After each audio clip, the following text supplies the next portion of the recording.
सिगांनि बिटिसिआ गावखुंथाय मोननायखाय बिनि बोलोजों गाबथानानै खामानिखौ मावोमोन, रावखौबो खर' सोहोआखैमोन। ओमफ्राय जेखौ मोननांगौ जेनेबा बड'लेण्ड इउनिभारसिटिखौ सानब्रैनि गेजेराव नांगौ, नङाबा नै सोरखारनिफ्राय ओंखारनोसै होननानै सिगिनानै मोनदोंमोन। जरहाट एग्रिकालसारेल कलेजनि स्टेचुटखौनो सोलायब्रबनानै सानथाम सानब्रैयाव सोलायनानै अर्डिनेन्स दिहुननांगौमोन, आयेन पास खालामनांदोंमोन। जोंनि दैदेनगिरिफ्रा सोमावसारनाय समाव साख्रि गारै गारै सोमावसार हाबाफारियाव बाहागो लादोंमोन, दैदेनदोंमोन। सानसुमा खुंग्रा साख्रि दंमोन, गारनांबाय। जोंहा गारला बाथायाबो साख्रि दंमोन, गारनांबाय। बेनिफ्राय रबिराम ब्रह्मआबो साख्रि दङमोन, गारनांबाय। आरो बड'फाया गाव सेल्फ टेक्स इन्सपेक्टरमोन, बे बिबानखौ बिथाङा गारदों।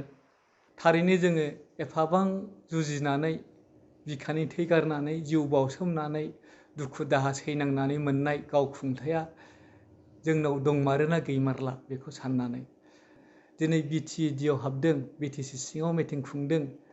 दा बेबादिखौ गाबोन समफोर जोंनाव खालामफैगोन बिदि नङा, बिनि मा गेरेन्टि? बेखायनो बिथांमोनहा होबथाखाबायदों। आरो आसाम गभर्नमेन्टआ गावनि सिङाव वेलफेयार अफ बड'लेण्ड डिपार्टमेन्ट दानानै जेसेबां फान्ड मोनो, बिटिसि दावगानायनि थाखाय जेसेबां रां रुफा फैयो, बेखौ गावसोरनो सानफारि लानानै प्रजेक्ट बानायनानै बेखौ मावफुंनायनि खोथाखौ बुंबाय। आरो दा दिसपुराव बिनि आलादा मन्थ्रिबो सासे होनाय जाबाय, डिपार्टमेन्ट गायसननानै।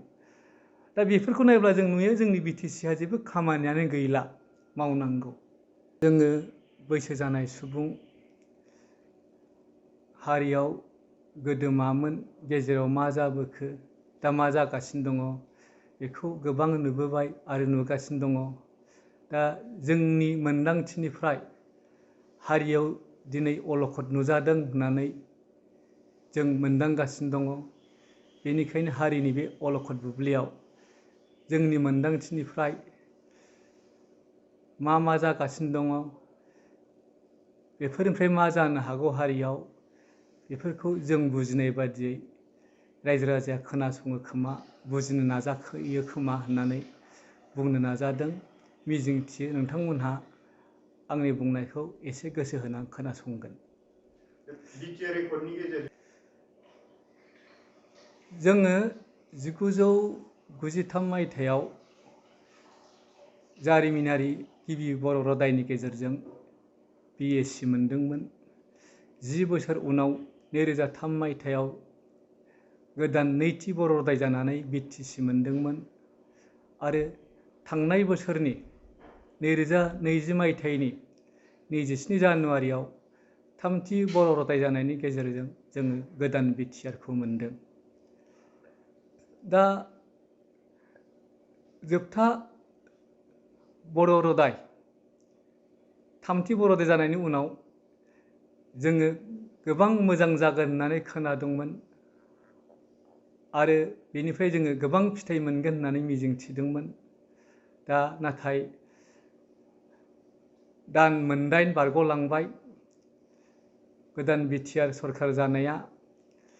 दा बेवहाय जाय जागासिनो दङ, बेफोरखौ नाथाय जोङो मोजां दिगथिं थांबाय थानाय नुनो मोनाखै। गिबियावनो बावैसो सिगां बुंनाय बादिनो जोङो नायदों, एकर्डआव लिरनाय दङमोन अबजेक्टिभ अफ दि एमअएस होननानै नैथि दफायाव गिबियावनो दङ to augment area and powers of BTC and streamline its फांसनिं होननाय।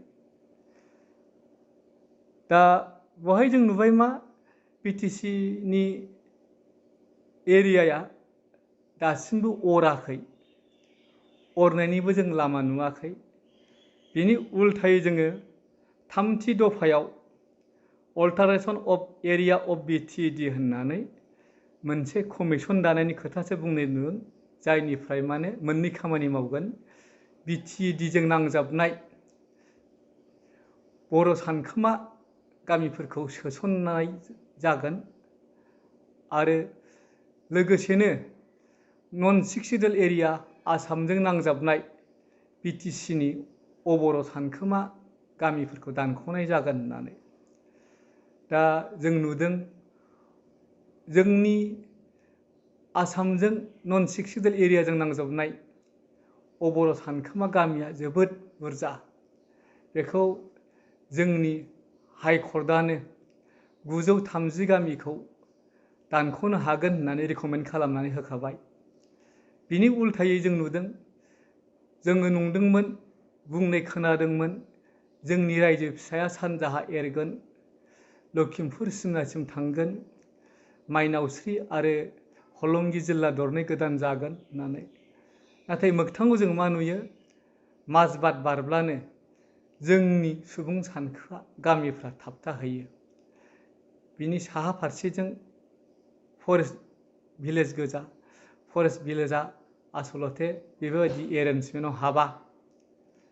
आरो बेखौ बारलांनानै जोङो जोंनि सानखोमा थानाय राङापारा, गहपुर, बिश्वनाथ आरिफ्राव जोंदि सोरखिहैनो हागोन, बिनि लामाखौसो जों नुहुरा आरो।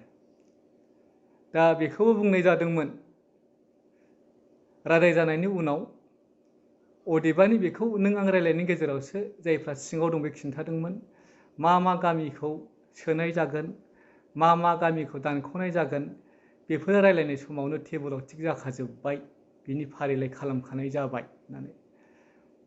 अदेबानि कमिसन मोनसे दाना होबाय जेब्ला, बेखौ जोङो दानो जों मिथिनो लुबैया, नाथाय बै बुंनाय बादि जायोब्ला जोंनि हारिया देरहासार जागोन आरो जोङो जोंनि रायजोखौ सानजा फारसे फुवारनो हागोन, रायजो फिसाखौ। नाथाय आं एसे आवगाय बुंनाय बादिनो जोंहा आन्थ जानानै दङ।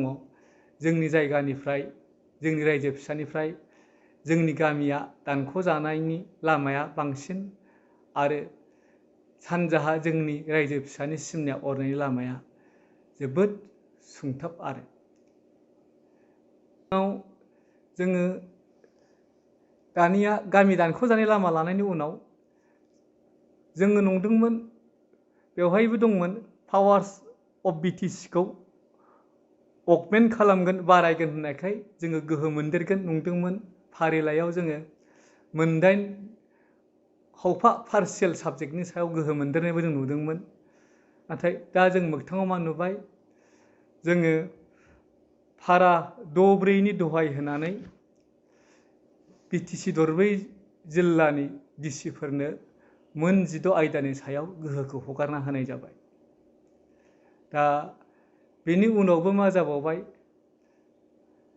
आसाम गभर्नमेन्टआ गावनि सिङाव वेलफेयार अफ बड'लेण्ड डिपार्टमेन्ट दानानै जेसेबां फान्ड मोनो, BTC दावगानायनि थाखाय जेसेबां रां रुफा फैयो, बेखौ गावसोरनो सानफारि लानानै प्रजेक्ट बानायनानै बेखौ मावफुंनायनि खोथाखौ बुंबाय। आरो दा दिसपुराव बिनि आलादा मन्थ्रिबो सासे होनाय जाबाय, डिपार्टमेन्ट गायसननानै। दा बेफोरखौ नायोब्ला जों नुयो जोंनि BTCहा जेबो खामानियानो गैला मावनांगौ। दा एसेयावबो जोंनि BTCआव गोदान EM थिसनगासिनो दङ। मा खामानिखौ मावनो बिथांमोनहा बेबादि खालामगासिनो दङ, जों बेखौसो हमनो हायाखै। दा जोङो नुदों बेनि उनावबो मा खालामदों, हाग्रा बिफान दङमोन जोंहा BTCहा, दाबो बेखौ दानाखै। नाथाय बेवहाय जों रां खामायनायनि फुंखा जादोंमोन, रेभिनिउनि फुंखा, बाला महल, कुवेरि बेफोरखौ लानानै थांजोब्बाय माइन्स डिपार्टमेन्टनि सिङाव। दा जोंहा बिदिब्ला सिख'जालायनि फारि जोंनि थाखानायासो उल्था गोमागासिनो दङ। बेफोरनि उनावबो मा जाबावबाय, गरखाफोरनो दुलाराय आसामजों लोगोसे BTC जिल्ला दरब्रैयावबो प्रटेक्टेड क्लास खालामनानै थानायनि गोहोखौ होनाय जाबाय। गोदो उदांस्रि मोननायनि उनावनो नेपालि ग्रेजुवेटफोरखौ प्रटेक्टेड क्लास खालामदोंमोन आसामाव। नाथाय बेखौ खहा गोनां नुनानै गिखांनानै आसाम सरकारा 1967 मायथाइयाव बेखौ दानना होफिनदोंमोन। दा मा गोसोखांनानै जोंनि गावनि हारिनि सोरखार थाफानाय समावसो, हान्जा थाफानाय समावसो गरखाफोरखौ गुबुन मुं होनानै नेपालिफोरखौ प्रोटेक्सन क्लास खालामफिननो हाखो बेसो जोंनि थाखाय साननो गोनां गोमोनो गोनां खोथाया। आरो बेनि उनावबो दाखालिसो 3 आगस्ट खालि केबिनेट मिटिं जादोंमोन। बेवहाय जों माखासे डिसिसन फोसावनाय नुदों। बे ट्रेन्सफार अफ प्रपार्टि हा हुनि ट्रेन्सफारनि बेलायाव जेबो पारमिसन गोनां जानाय नंला होननानै बुंदों केबिनेटआ। बेयो जोंनि थाखाय जोबोद गिनो गोनां। दा जोङो पारमिसन सिस्टेम थानायाव जोङो हमथानो हाया जादों। अनेक खायदायै जोंनि हाया नन ट्राइबेलनि आखायाव थांगासिनो दङ। दा पारमिसनखौ उथायना होयोब्ला बिटिएडिआबो आसामनि सिङावनो होननानै बेखौ बोखारफायोब्ला जोंहा मा हालोद जागोन बेखौ जों हमहरनो हाखायो। माबा शिडिउल कास्ट हिल्स ट्राइब बिथांमोननि थाखाय सेपारेट टेट आनजाद खुंनाय जागोन होननानै बुंदों। दा सोंनाय फैदों जोंनि माबानि एसटिपिनि थाखाय आलादा टेट थागोन ना थाया बेखौ सोंनांगौ फारि जागोन। दा खोथाया मा जाहैबाय सिगाङाव जों जेखौ खोनाबोदोंमोन नुबोदोंमोन बुजिबोदोंमोन बेजोंबा जोंहा गिनांगौ गैयामोन। नाथाय जों दा नुबाय मा आसाम सोरखारा खायदा खालामनानै फारि जोंखौ जोंनि बिटिएडिनि गावखुंथायखौबो गावसिनि सिङाव लांगासिनो दङ। जोंखौ बुंबाय मा बर' मिडियाम इडुकेसननि थाखाय सेपारेट डिरेक्टरेट होगोन होननानै जोंनि बे दफा 4आव बुंनाय दङ। दा बेखौ मुङाव फोसावबाय नाथाय जोंनिफ्राय प्राइमारि इडुकेसनखौ दानना लाना थांबाय। जों बुजिबाय अब्ला जोंखौ गावखुंथायखौ बेवहाय बिसोर बाहायहोनायाव गैया। बिदिनो बोखाय बोसि खालामगासिनो दङ। ओमफ्राय बर' रावखौ एस'सियेट अफिसियेल लेंगुवेज खालामनाय जागोन होननानै बुंबाय फोसावबायबो। दा मा खालामबाय बिटिआर रादाय जानायनि सिगां जोंनि बर' रावा बिटिएडि एरियानि अफिसियेल लेंगुवेजमोन, सेथि रावमोन। दा मा खालामबाय दुलाराय आसामावनो बर'आ एस'सियेट अफिसियेल लेंगुवेज, बिटिएडिआबो आसामनि सिङावनो, बेखायनो बेबो एस'सियेट अफिसियेल लेंगुवेजानो जानांगौ होननानैसो हाबाफारि लाबाय थानाय जों नुनो मोन्दों आरो बिदि बुजायनो नागिरनायखौ जों नुबाय थानो मोन्दों। मोनसे खोथा बुंबावदों बै दाख्लैनि 3 आगस्टनि केबिनेट डिसिसनाव गरखाफोरनि हेंथायै थानाय गासिबो केसफोरखौ बोखारनानै होजोबनाय जागोन होननानै। दा जों नुदों आसाम आन्दलन जादों एसियावबो बिसिनि केसखौ बोखारजाजोबनाय होननानै जों खोनायाखै। दिनै बायदि जाहोनाव उकिल गगैमोन बादिया जेलावनो दङ, जामिनाव थानांदों, माबा मोनसे जानांदों। दा जोंनि बर'नि खोथाखौथ' बाद होदो, गोदोनि जोंनि भलन्टियार फर्सनि केसफ्रानो जोबजोबाखै, एनडिएफबिनि केसखौनो बोखाराखै दा बेबायदियाव गरखाफोरनि केसखौसो बोरै बोखारना होनो नागिरखो। दा जों सानदों बिथांमोनहाथ' जेबो सोमावसारनाय खालामाखै आसामाव, बिथांमोनहा बांसिनानो डि भटारसो।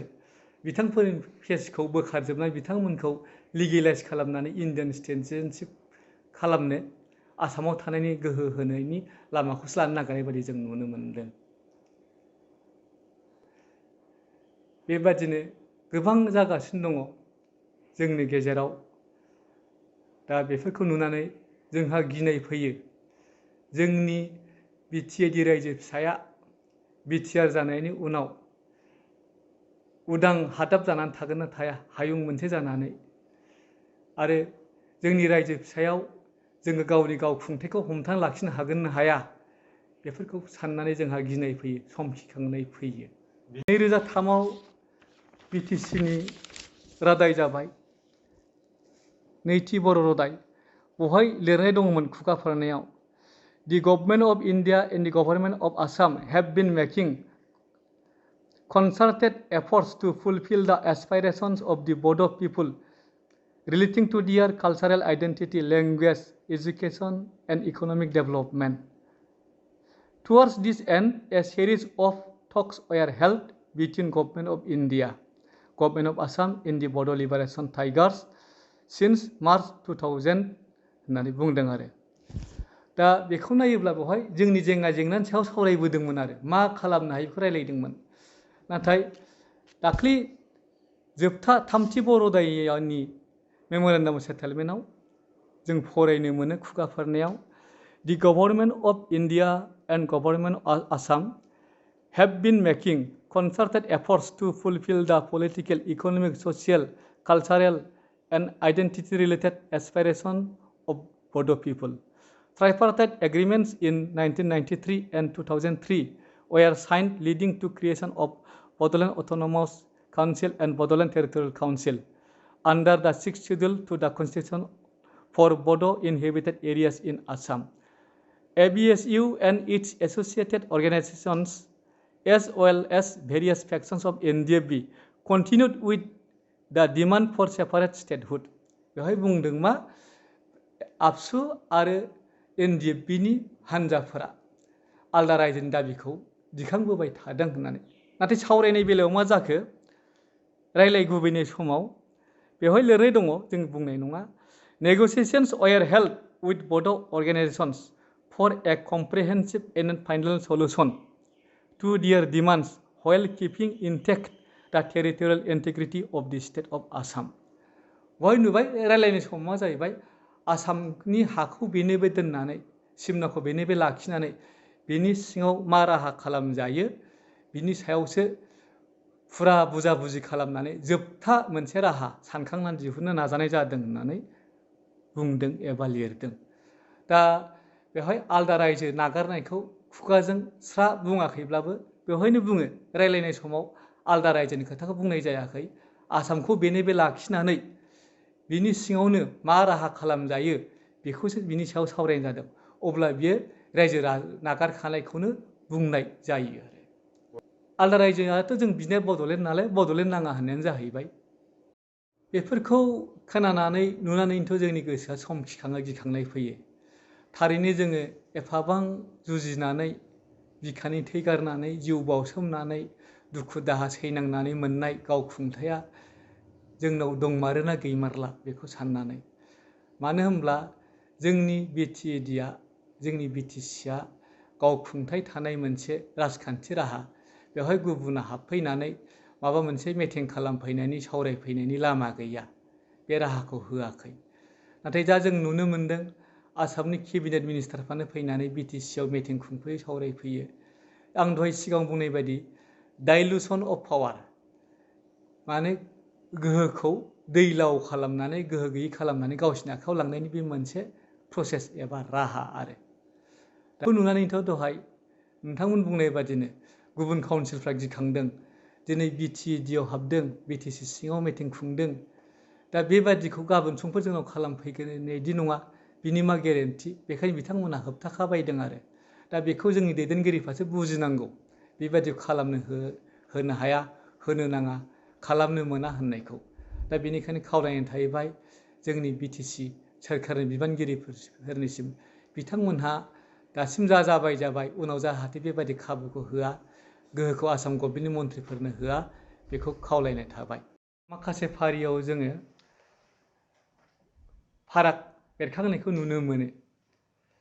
दा जोंहा जेरबोनांगौ खोथाया बेसो, गोदोनि दुलाराय बर' फरायसा आफादनि मावथिफोरा मोनसे समनिफ्राय हारिनि सोमावसारनायाव नांफाबोयोमोन आरो बे सोमावसारनायनि साफा साफा प्रडाक्टमोन। बेनिखायनो बिथांमोनहा मोनसे सोमावसारनायनिफ्राय मोनसे सोमावसारनायखौ नुबोबाय थानाय, नांफाबोबाय थानाय, बेनिखायनो कन्टिनिउटि दङमोन आरो। दा जों नुदों गोदोनि फरायसा आफादनि बिबानगिरिफ्रा गावखौनो बावसोमनानै गावनि न'खरखौ, गावनि इयुनखौ बावसोमनानै खामानि मावोमोन। जों नुदों जोंनि दैदेनगिरिफ्रा सोमावसारनाय समाव साख्रि गारै सोमावसार हाबाफारियाव बाहागो लादोंमोन, दैदेनदोंमोन। सानसुमा खुंग्रा साख्रि दंमोन, गारनांबाय। जोंहा गारला बाथायाबो साख्रि दंमोन, गारनांबाय। बेनिफ्राय रबिराम ब्रह्मआबो साख्रि दङमोन, गारनांबाय। आरो बड'फाया गाव सेल्फ टेक्स इन्सपेक्टरमोन, बे बिबानखौ बिथाङा गारदों। नाथाय दानि फरायसाफोरखौ जों दा नुबाय मा, गोदो जोंहा सोमावसारनाय समाव जेबो राहा गैयामोन। सोमावसारनाय समसिम 1987 मायथाइसिम एबसुआव गंसेल' रेमिंटन टाइप राइटार दङमोन। 9,000 लादोंमोन होनना बुंदों बै समाव फिसा। बेल'मोन सम्पथिया, मावख'बो गैयामोन, जेबो गैयामोन।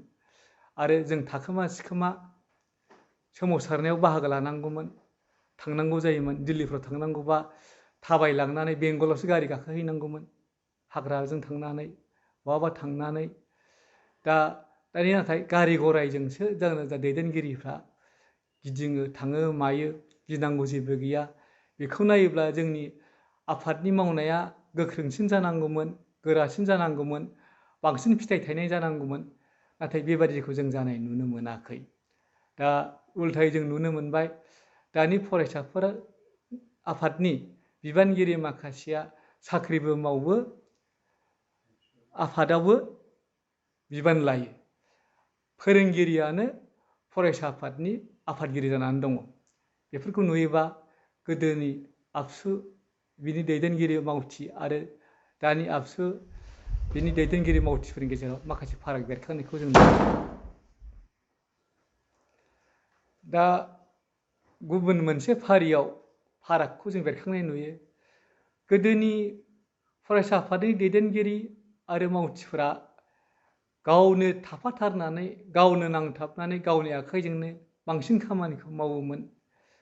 मिटिं जानोसैबा गावसोरनो फैसा खाङोमोन, औवा बाननानै लाबोयोमोन, साइनासालि लुयोमोन, पेन्डेल बानायोमोन आरो पस्टारफोरखौ जों गावनो लिरोमोन, गावनो बानायोमोन, गेट बानायोमोन। आरो सोमावसारनाय हाबाफारिफोरखौबो जोङो हराव सिखारनानै मालायनि वाल लिरखोमायोमोन, लिरनो हायिफ्राव जों सिथाब हैयोमोन। दानिया नाथाय मा, गासिखौबो जोङो मालायनि आखाइयाव माबा मोनसे कन्ट्राक्टरनो, थिखादारनो हगारना होनाय नुनो मोनो।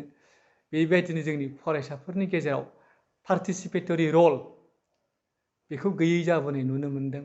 गाव मावला नालाय, खस्थ'खौ मिथिला नालाय, आफादनि फारसे मोजां मोननाय, बावसोमनाय, नांसोमनाय, बेखौ अनसायनाया खम जाबोनाय नुनो मोनदों। दा बेबादिया थायोब्ला मोजां, बेखौनो आङो आथिखालनि दुलाराय बर' फरायसा आफादनि दैदेनगिरि आरो मावथि बिथांमोननिसिम खावलायनाय थाबाय। मुङाथ' बेनो दं, गोदान गोरोबथा जादोंबाबो बड'लेण्ड टेरिटरियेल काउन्सिल BTC महरैनो दङ सोरखारनि मुङा, जोंनिया रायजो फिसाना। दा माखासे आखुथायखौसो जों सोलायनाय मोनदों आरो। सिगांनि BTCआ गावखुंथाय मोननायखाय बिनि बोलोजों गाबथानानै खामानिखौ मावोमोन, रावखौबो खर' सोहोआखैमोन। ओमफ्राय जेखौ मोननांगौ, जेनेबा बड'लेण्ड इउनिभारसिटिखौ सानब्रैनि गेजेराव नांगौ, नङाबा नै सोरखारनिफ्राय ओंखारनोसै होननानै सिगिनानै मोनदोंमोन। जरहाट एग्रिकालसारेल कलेजनि स्टेचुटखौनो सोलायब्रबनानै, सानथाम सानब्रैयाव सोलायनानै अर्डिनेन्स दिहुननांगौमोन, आयेन पास खालामनांदोंमोन। बेबादि गोहोखौ दानि आथिखालनि BTCआ दिन्थिनो हायोब्ला मोजां जागौ, दिन्थिनो हाथों होननानै हारिया मिजिं थियो आरो। दा सिगांनि सोरखारखौ जोङो बुंनाय खोनानो मोनो, आथिखालनि दैदेनगिरिफोरनि खुगायाव 17 बोसोरा जेबो मावलाङाखिसै। नाथाय मानसिनि फिसा हिसाबै, हारिनि हिसाबै जोङो जेखौ नंगौ बेखौ खुगाजों बुंजोबनो हायाबाबो गोसोआ मानिनानै लानो हानायनि मेन्टेलिटिया, प्रिपारेसना जोंनि दैदेनगिरि मावथिफोरनि गेजेराव थानांगौ। बावैसो सिगां CITआव फैदोंमोन रन्जित दास मन्थ्रि बिथाङानो गावनि खुगाजों बुंलांदों, हाबाब CITआ इन्टारनेसनेल स्टेन्डार्डनि इनस्टिटिउसन, बेवहाय जों गोदो हाग्रामानि दिनाव हाबनोनो मोनाखैमोन, एफा मोजां बे खोथाया ओंखारदों। नाथाय जोंनि हारिनि सुबुंफ्रासो बेफोरखौ बुंनो, मानिनो, खुगाजों बुंनो गोब्राब मोनो। जेबो मावाखैबा CITआ बोरै जाखो, इउनिभारसिटिया बोरै जाखो, बड'फा हारिमुथिलि एबा बड'फा कालसारेल कमप्लेक्सआ बोरै जाखो, बेफोरखौथ' नोंथांमोनहा ना होननो हायाना। दा नोंथांमोनहा जाय लामाजों गारि सालायो, मटर सालायो, गिदिंबायो, बेफोरथ' थांनाय सोरखारनि दिनाव जाजोबनाय। दा गोदान सोरखारनि दिनाव लामा सामाया जाहांदोंसो, एफाग्राब जायाखै। बेबायदि नंखाय खोथाखौ बुंनानै बदनाम होनाय, गोसोआव दुखु होनाय, बेफोर जायाब्ला मोजां। बेफोरखौ नुयोबा उनाव नोंथांमोनहाबो बुंजागोन उन जोलैया बेफोरखौ नुयोबा मावबाबो जेबो जाया माथो रावबो गोसोआव लाया मान होआ गोसोआव लाया होननानै गोसो दोरदगोन मावनो गोसो जानाय नङा। बेनिखायनो उन जोलैखौ थुलुंगा होनो हानाय गोसोआव मोनसे सोना होनो हानाय लामा होनो हानाय बायदि बेफोरबादिखौ बाख्नायनो हानायमानिखौ सिखार खालामनानै गनायथि होनो हानायखौ लामाखौ लागोन होननानै जों मिजिंथियो आरो।